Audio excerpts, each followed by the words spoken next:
Hello friend, जय हिंद। मैं गौरव गुण आपका दोस्त आप सभी के सामने हाजिर है एक नए वीडियो के साथ, यानी एक नए टॉपिक के साथ। तो चलिए आज हम शुरू करने वाले हैं मनुष्य का श्वसन तंत्र, और हम कुछ और श्वसन तंत्र के बारे में जानेंगे कि कौन किससे सांस लेता है, तो इसकी हम बात करेंगे। और उसके बाद अगर आप लोग चैनल पर नए हैं तो लाइक कर दीजिएगा और चैनल पे जुड़ जाइएगा, सब्सक्राइब कर दीजिएगा और बेल आइकन का जो बटन है उसको दबा दीजिए, जिससे क्या होगा कि आपको नोटिफिकेशन वगैरह जो है जल्दी मिल पा सके। तो चलिए देखते हैं श्वसन तंत्र क्या होता है दोस्तों। जो देखिए, सभी में श्वसन तंत्र एक समान नहीं होते हैं, कुछ में अलग अलग होते हैं। कीट में अलग होते हैं, स्तनधारियों में अलग होते हैं, ठीक है। कुछ उभयचर होते हैं, उनमें अलग होते हैं। तो चलिए बारी बारी सबको हम लोग देख लेते हैं। तो पहले हम देखेंगे श्वसन अंग। श्वसन अंग क्या होता है, तो जहाँ से क्या होता है सांस वगैरह लिए जाते हैं, यानी सांस का आदान प्रदान होता है, उसे हम श्वसन अंग कहते हैं। तो स्तनधारियों में जो श्वसन होता है, यानी कि जो सांस लेते हैं, यानी हम लोग हो गए यानी स्तनधारी, तो वो फेफड़े से अपना सांस लेते हैं, ना कि नाक से और मुख से। एक गलत फहमी आप लोग के अंदर है। उसके बाद जो आर्थ्रोपोडा समूह के होते हैं, यानी जो कीट पतंग होते हैं, वो क्या कर लेते हैं, उनके लिए सांस नली यानी ट्रैकिया से सांस लेते हैं। उसके बाद जलीय जीव यानी कि जितने भी मछली हो गई वो क्या किससे लेते हैं, दिल से यानी फ्लोम से, यानी कि आप उसे कहते हैं गलफड़े से लेती हैं। उसके बाद मेढक जब भूमिगत होता है यानी भूमि के अंदर होता है तब किससे लेता है, स्किन से लेता है। लेकिन जब भूमि पर आ जाता है तो वो फेफड़े से सांस लेना शुरू कर लेता है। यहाँ पे हमने कीट और आर्थ्रोपोडा समूह की बात किया था, तो इसमें आप देखेंगे जितना काकरोच हो गए हैं, कुछ और छोटे छोटे जीव होते हैं। आपने देखा होगा अक्सर कि जब उनकी जो सर है कट जाता है, फिर भी वो कुछ समय तक रेंगते रहते हैं। इसका मतलब कि जितने भी आपके आर्थ्रोपोडा समूह के होते हैं वो ट्रैकिया सांस लेते हैं, और ना कि वो नाक उनके पास नहीं होती है। और उसके बाद अगर उनका सर कट जाएगा तो वो भूख से मर जाएंगे, नहीं कि सांस लेने से मरेंगे, क्योंकि सांस तो सीने के पास उनके छिद्र होता है, वहां से वो सांस लेना शुरू कर लेते हैं। उसके बाद चलते हैं तो श्वास का क्या मतलब होता है, तो इनको हम थोड़ा समझेंगे। तो चलिए देखते हैं। तो निःश्वासन और निःश्वासन थोड़ा सा अंतर है इसमें, बस अंग की दो मात्राएं हैं लास्ट में, उनसे अंतर है। निःश्वासन का मतलब होता है अंदर लेना, यानी कि जो वायु आप अंदर ले रहे हैं उसका मतलब होता है, और निःश्वासन का मतलब है उसको छोड़ देना, यानी कि बाहर छोड़ देना। तो आप लोगों को पता ही होगा कि वायुमंडल में जितने प्रकार के तत्व गैस रूप में उपस्थित है, सबको हम अपने श्वास के अंदर ले पाते हैं। ऐसा नहीं कि हमारे नाक के आसपास कोई सिस्टम लगा हुआ है कि नहीं नाइट्रोजन तुम मत आना और कार्बन डाइऑक्साइड तुम मत आना। ये सिस्टम कुछ नहीं है, पूरा का पूरा वायु हम अपने अंदर लेते हैं। अब उसमें हम यूज किस हिसाब से करते हैं आइए देख लेते हैं। तो जैसा कि आप लोग जानते हैं कि वायुमंडल में जो आपका नाइट्रोजन है वो आपका कितना है, 78% है। उसके बाद ऑक्सीजन कितना है, 21%, कम भी होगा थोड़ा बहुत। तो उसके बाद आपका CO2 यानी कार्बन डाइऑक्साइड है 0.03%। कुछ अन्य गैसें हैं उनका नाम मैं नहीं लिख रहा हूँ। तो निःश्वासन में यानी जब हम सांस को अंदर लेते हैं तो कुल इतनी मात्रा में हम गैसों का आदान कर लेते हैं, यानी ग्रहण कर लेते हैं।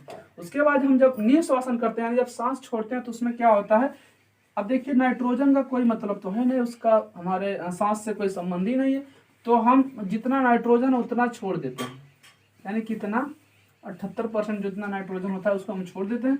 उसके बाद क्या होता है कि अब ऑक्सीजन की बात आती है, तो जो ऑक्सीजन होता है 21% ना होकर 17% ही हम लोग छोड़ते हैं, यानी कि 4% हमने यूज कर लिया है। उसके बाद कार्बन डाइऑक्साइड की बात करेंगे तो आपका जो कार्बन डाइऑक्साइड होता है वो 4% हो जाता है, 0.03% से बढ़कर। तो ये जो आपका 21% आपका ऑक्सीजन था, निःश्वासन में कितना हो गया, 17%। तो ये आपसे प्रश्न पूछे जाते हैं कि निःश्वासन में और निःश्वासन में कितना अंतर होता है ऑक्सीजन का। तो आप बस सोचिएगा, बस इतना ही अंतर होता है। तो जितना आपका ऑक्सीजन यहाँ पे बढ़ता है वो आकर जुड़ जाता है किसमें, कार्बन डाइऑक्साइड में। तो ये आप बात को समझिएगा। और निःश्वासन और निःश्वासन में थोड़ा सा अंतर क्या होता है देख लीजिएगा। इसको कहते हैं अंदर लेना, और यहाँ पे हम क्या करते हैं, श्वास को छोड़ देते हैं यानी बाहर कर देते हैं। ये होता है आपका श्वासोच्छ्वास। अब चलते हैं आगे, श्वसन मार्ग। श्वसन मार्ग किसे कहेंगे मित्रों, तो श्वसन मार्ग से कहते हैं वायु जिस रास्ते का अनुसरण करती हुई प्रवाहित होती है उसे हम लोग कहते हैं श्वसन मार्ग। तो आप यानी मानव शरीर में को स्पेशली हम लोगों को पढ़ना है, तो मानव शरीर में श्वसन मार्ग किस प्रकार होता है उसको हम लोग बारी बारी समझते हैं। देखिए जो नासा से छिद्र यानी कि जो आपका नासिका होती है, यानी जो आपका नाक होता है, वहीं से आपकी जो हवा है एंट्री करना शुरू कर लेती है। तो आपके नाक में छोटे छोटे जो बाल होते हैं, वहीं से आपका वायु जो है कि शुद्ध होना शुरू हो जाती है। तो उसमें क्या होता है कि छोटे छोटे बालों की वजह से क्या होता है कि जो धूल कण होते हैं, कुछ जीवाणु, कुछ बैक्टीरिया वगैरह जो होते हैं, वहीं पे छन जाते हैं। उसके बाद क्या होता है कि यह आपका एंट्री करती है नासा कपाट में, यानी कि जस्ट ये नाक जो छिद्र होते हैं जस्ट ऊपर जाएंगे तो यहाँ पर कुछ हड्डी नुमा होता है, दो ठो, उसे कहते हैं नासा कपाट। वहां पे श्लेष में स्रावित होता है। श्लेष में क्या होता है कि एक चिपचिपा पदार्थ होता है, जिसकी वजह से जो भी आपके बैक्टीरिया हो गए और परागण हो, वो जाकर क्या होते हैं, चिपक जाते हैं, जिससे वो अंदर नहीं जा पाते। उसके बाद आपकी ग्रसनी में जाकर हवा एंट्री कर लेती है। और ग्रसनी क्या होती है मित्रों, तो ग्रसनी आपके आहार नाल और श्वसन यानी दोनों के लिए कॉमन होता है। यानी आहार यानी आपका जो भोजन है वो भी वहीं से एंट्री करता है, और सांस भी दोनों वही एंट्री कर लेता है। तो इसको हम थोड़ा सा अभी विस्तार में पढ़ेंगे। उसके बाद आपका होता है श्वसन तंत्र, यानी कि श्वसन तंत्र, यहाँ से आपकी जो आवाज है मोटी पतली हो जाती है, वहीं पे आपका श्वसन तंत्र होता है।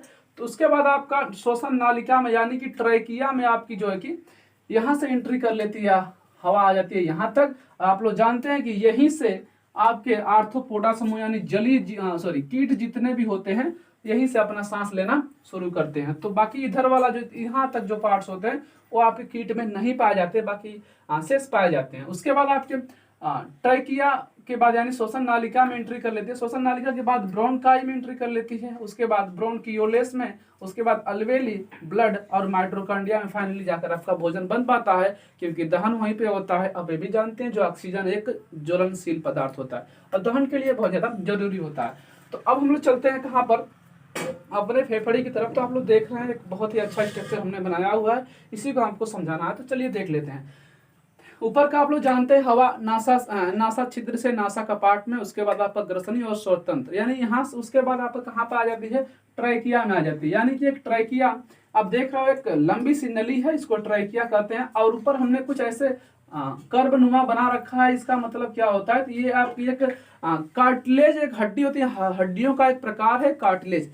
ये आपका इस पे लगा हुआ होता है और ये स्प्रिंग जैसा होता है, यानी कि जब हवा इसमें एंट्री कर लेती है वो फूल जाता है और फुलाए ही रखता है। नहीं तो मान लीजिए हवा इसमें अगर नहीं रही, उस कंडीशन में चिपक जाएगा। चिपकने के फलस्वरूप क्या होगा, ये बाधित हो जाएगा। तो उसको रोकने के लिए एक कार्टिलेज की जो पतली पतली हड्डियां होती हैं इस पे लगी होती हैं। तो ये ट्रैकिया में लेकर आपके कहाँ तक लगी होती हैं, तो आपके ब्रोंकियोलेस तक लगी होती हैं। देखिए ट्रैकिया जब दो भागों में बट जाता है तो उसको हम कहते हैं ब्रोंकाई। याद रखिएगा, जब ट्रैकिया ही दो भागों में बढ़ता है तो ब्रोंकाई। अब दो भागों में बढ़ने का रीजन है क्योंकि हमारे पास दो फेफड़े होते हैं, तो दोनों तरफ जाने के लिए हवा के लिए रास्ता होना चाहिए। तो जब ट्रैकिया दो भागों में बट गया तो ब्रोंकाई हो गया। उसके बाद देखिए जब ये ट्रैकिया जब ये ब्रोंकाई कई भागों में, यानी देख रहे हैं आप छोटे छोटे पार्ट्स में बट गया है, यहाँ पर जब कई भागों में बढ़ जाता है तो उसे कहते हैं ब्रोंकियोलेस। तो ये नाम याद रखिएगा, जब एक भाग होगा ट्रैकिया, दो भाग में ब्रोंकियोलेस, कई भाग में आपका ब्रोंकियोलेस होता है। उसके बाद जब लास्ट में आप देखेंगे तो फेफड़े के जो आपका ब्रोंकियोलेस होता है उसके मुख पे अंगूर के गुच्छे की नुमा एक आकृति होती है, उसे हम लोग अल्वेली के नाम से जानते हैं।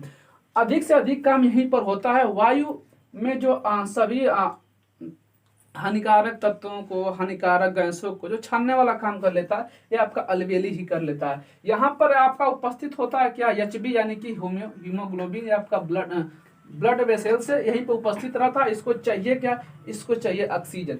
अब यहाँ पे क्या कर लेता है, आपका जो अल्वेली होता है, अल्वेली का काम क्या है, ऑक्सीजन को छानकर बाहर निकालना, बाकी शेष को वापस छोड़ देना। तो यहाँ पे क्या कर लेता है, ऑक्सीजन को ले लेता है और ऑक्सीजन को लेने के फलस्वरूप ये किसको देता है, एचबी यानी कि हीमोग्लोबिन को दे देता है। और हीमोग्लोबिन क्या करता है, आप लोग जानते हैं हीमोग्लोबिन जो होता है ब्लड में होता है, और ब्लड में तुरंत इंक्लूड होकर पूरे शरीर में परिवहित हो जाता है और जाकर छोड़ देता है किसके पास, माइट्रोकांडिया के पास। और माइट्रोकांडिया के पास आप लोग को पता है माइट्रोकांडिया में क्या बनता है, भोजन बनता है, यानी कि ऊर्जा का निर्माण माइट्रोकांडिया में ही होता है। उसके बाद देखेंगे कुछ आगे की बातों को। तो आप देखिए ये जो डायफ्राम होता है, डायफ्राम का बहुत ज्यादा यूज होता है हमारे सांस लेने में। लगभग पूरे श्वसन तंत्र में, हमारे मानव श्वसन तंत्र में 75% वायु को छोड़ने और ले जाने में जो यूज होता है आपका डायफ्राम होता है। यानी जब आप सांस लेते हैं तो जो फेफड़े के जस्ट नीचे आपका डायफ्राम पाया जाता है, इसका यूज क्या है, फेफड़े को सहायता प्रदान करना। कहने का मतलब मित्रों है कि जो आपका फेफड़ा होता है उसके पास इतनी एनर्जी नहीं है कि आपको सांस लेकर तुरंत वो वापस छोड़ देता है। ठीक है, कभी कभी क्या होता है कि एक्सीडेंट हो जाते हैं तो किसी व्यक्ति को कहीं चोट भी नहीं दिखाई पड़ती है, नहीं ब्लड ही आपको कहीं बहता हुआ दिखाई पड़ता है, फिर भी व्यक्ति की मौत हो जाती है। इसका मतलब क्या होता है कि ये जब चोट लगती है तो एक कोख के आसपास, जिसे आप लोग कहते हैं कोख कहा जाता है इस तरह से, तो ये डायफ्राम क्या होता है, टूट जाता है। जब डायफ्राम टूट जाता है तो उस कंडीशन में क्या होते हैं कि फेफड़े को सहायता नहीं मिल पाती है सांस लेने देने की। उस कंडीशन में क्या होता है, व्यक्ति की दम घुटने से मृत्यु हो जाती है। तो सबसे मेन काम किसका है, डायफ्राम का। यही आपका सहयोग प्रदान कर लेता है किसको, सांस और लेने देने में। ठीक है, अब कुछ और बातों को हम लोग समझेंगे। तो इतनी बात अगर आपको समझ में आ गई हो तो स्क्रीनशॉट पे ले सकते हैं।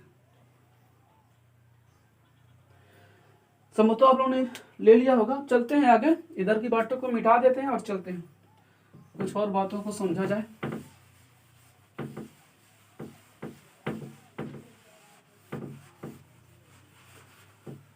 अब देखिए यहाँ पे हम ग्रसनी को निकालते हैं, यानी कि जो आपका ग्रसनी है, जो हिचकी वाला प्रॉब्लम होता है आप लोगों में, हिचकी को आप थोड़ा समझेंगे। तो हिचकी कैसे आती है उसको थोड़ा देखते हैं। तो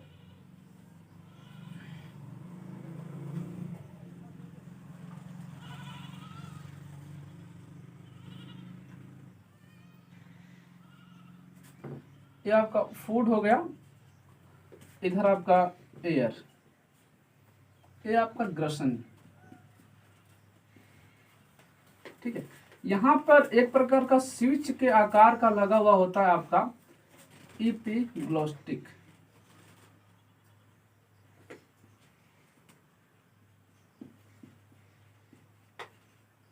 एपिग्लोटिक लगा होता है, ये स्विच वाला काम कर लेता है। अब देखिए रास्ता एक ही है, हमने बताया था कि जो आपकी ग्रसनी होती है ये आपके फूड के लिए और हवा के यानी सांस लेने के लिए और भोजन को ग्रहण करने के लिए, दोनों के लिए क्या होता है, एक कॉमन रास्ता होता है, यहाँ से दोनों जाते हैं। ठीक है, अब यहाँ पे क्या कर लेता है, एपिग्लोटिक लगा हुआ रहता है, यही सेंस कर लेता है कि कौन किस में आ रहा है, कौन किस में जा रहा है। ठीक है, तो अब देखिए मान लीजिए आपने पहले क्या लिया, वायु लिया, यानी कि एयर आपने लिया, तो क्या करेगा, ये जो एपिग्लोटिक है क्या करता है, इधर की तरफ मुड़ जाता है। अब इसको मुड़ना किधर है, एक सेंस कौन कर लेता है, तो आपका ब्रेन कर लेता है। ब्रेन इसको संदेश देता है कि आप इधर मुड़िए या इधर मुड़िए। तो इस कंडीशन में ब्रेन का ही बहुत ज्यादा कंट्रोल होता है किस पर, एपिग्लोटिक पर। अगर मान लीजिए यहाँ पे आपने फूड को ले लिया है, यानी कि आपने भोजन खा लिया, तो उस कंडीशन में क्या करेगा, ये इधर की यानी कि जो आपका फेफड़े वाला जो पार्ट्स होता है उधर की तरफ बंद हो जाएगा, और जो आपकी आहार नाल उधर से जाता हुआ आपके पेट में चला जाता है। ये चीजें होती रहती हैं निरंतर। ये कंट्रोल इसी आपका दिमाग के यानी कि जो आपका माइंड है उसे कंट्रोल होता है कौन, एपिग्लोटिक। अब समझ लेते हैं हिचकियाँ क्यों आती हैं। तो हिचकियों का रीजंस क्या होते हैं कि आप लोग जानते हैं, हमारे घर में जो भी आपके अभिभावक हैं अक्सर कहते हैं कि खाते वक्त आप बोलिए मत, ये बात ना करिए।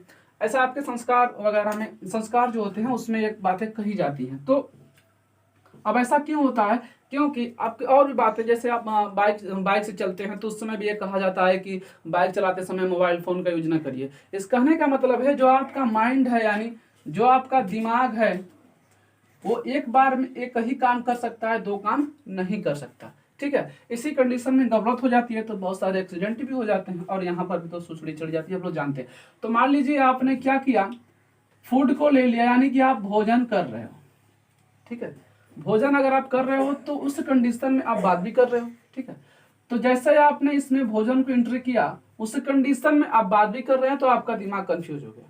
ठीक है, कंफ्यूज का मतलब वो कहीं और सोचने लगा, तो उस कंडीशन में इसको संदेश ही नहीं मिल पाया कि किधर की तरफ मुड़ेगा। ठीक है, अब इसको मुड़ना किधर है, फेफड़े की तरफ मुड़ जाना, फेफड़े वाला जो भाग है उसको बंद कर देना है, और आपका फूड वाला चेन जो खोल देना है। लेकिन ऐसा नहीं करेगा, क्योंकि ये क्या हो चुका है, बाधित हो चुका है, दुविधा में हो चुका है। तब इधर का मान लीजिए अगर आपने फूड किया है तो इधर वाला बंद हो जाता है। अगर बंद हो गया तो कहाँ पे चला आएगा, तो फेफड़े में चला आएगा। अब उस कंडीशन में फेफड़े में तो भोजन का पाचन होगा नहीं, क्योंकि उसमें वायु कोष्ठकें होती हैं, वायु कोष्ठक में भोजन जाएगा, कोई मतलब निकलेगा नहीं। अब फिर क्या होता है कि यहाँ पे आपका जैसे ही वो एंट्री कर लेता है तो आपका जो फेफड़ा है तुरंत देखता रहता है कोई अलग प्रजाति का व्यक्ति आ चुका है, इसको बाहर भेजना है। तो फिर क्या कर लेता है, आपको एक जो डायफ्राम है झटका देना शुरू कर देता है, किसको, आपका जो फेफड़ा होता है उसको जब जैसे ही झटका देता है तो ये आपका भोजन फिर से वापस चला जाएगा। तो वापस जाने कंडीशन में ऐसा नहीं है कि ये खुलकर इधर की तरफ चलेगा, ऐसा नहीं। जब वापस जाएगा तो ये वाला जो एपिग्लोस्टिक है इधर का बंद कर देगा, तो फिर से आपका भोजन या तो मुख में या तो नाक में जाके एंट्री कर लेता है। तो इस तरह से सुसुड़ी आपको वगैरह चढ़ पाती है। अब कुछ और बातों को समझ लेते हैं। ये उम्मीद है आपको समझ आ गया होगा। अगर यहाँ तक बात आपको समझ आ गई है तो लाइक कर दीजिएगा। चलिए अब देखते हैं, एक सोया हुआ मनुष्य एक बार में 1 मिनट में कितनी बार सांस लेता है। सोया मनुष्य, अगर मनुष्य सोया है तो 1 मिनट में वो 12 बार सांस लेगा। अगर जगा है तो एक बार में वो यानी 1 मिनट में कितनी बार, 16 बार सांस लेता है। ये आपका सांस लेने देने की बात है। उसके बाद देखते हैं धारिता कितनी होती है, यानी कि एक बार में कितना आप सांस हवा को अपने फेफड़े में भर सकते हैं। तो जो एक बार में नॉर्मली आप सांस लेते हैं तो आपको 500 ml यानी कि जो आपका 500 ml होता है, आप एक बार में सांस लेते हैं लगभग आधा लीटर के आसपास। लेकिन आपके फेफड़े की धारिता कितनी है, तो लगभग 6 लीटर यानी कि 600 ml क्या कर लेता है, आपकी फेफड़े की धारिता होती है। तो ये बातों को थोड़ा सा आप नोट कर लीजिएगा, बहुत ज्यादा प्रश्न पूछे जाते हैं। चलिए आगे देखा जाए।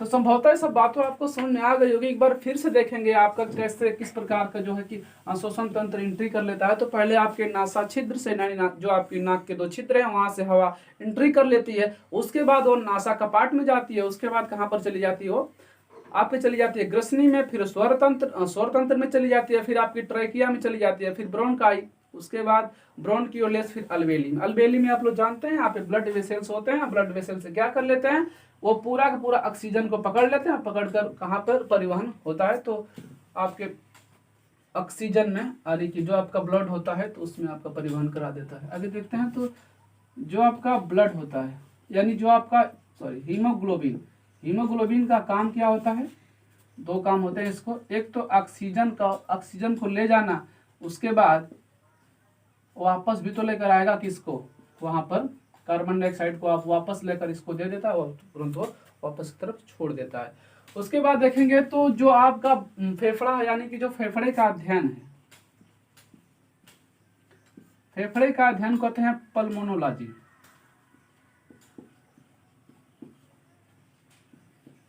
पल्मोनोलॉजी में फेफड़े का अध्ययन किया जाता है। यानी कि ये सारी बातें हमने जो बताया किस प्रकार से होता है, तो एक सारी की सारी बातें कहाँ से हमको पता चली होगी, पल्मोनोलॉजी से, यानी कि फेफड़े के अध्ययन से जब हमने किया होगा तो ये सारी की सारी बातें हमको पता चली होगी। चलिए आगे कुछ बातों को देख लेते हैं। पहली बात तो ये कि हम जो सांस है वो नाक से नहीं लेते, हम जो सांस है फेफड़े से लेते हैं, ना कि नाक से लेते हैं। अगर नाक से लेते हो तो नाक बंद करने के बाद हम मुंह से लेना शुरू कर देते हैं। तो मुख से कभी सांस मत लीजिएगा, क्योंकि जो मुख होता है उसमें किसी भी प्रकार का बैक्टीरिया को मारने की क्षमता नहीं होती है। इसलिए जब भी आप प्रयास करें तो नाक से सांस लेने का प्रयास करें। तो उम्मीद करते हैं आपको ये सारी श्वसन तंत्र सारी बातें समझ में आ गई होगी। उसके बाद थोड़ा सा और जो बातें आपको याद रखना है, यहाँ पे निःश्वासन का जो बात है आपको, तो निःश्वासन में जो जैसे आप याद रखने वाली बात यह है कि जो आपका ऑक्सीजन है जब निःश्वासन कर लेते हैं तो आपका जो 17% ऑक्सीजन रह जाता है, कितने से, 21% से।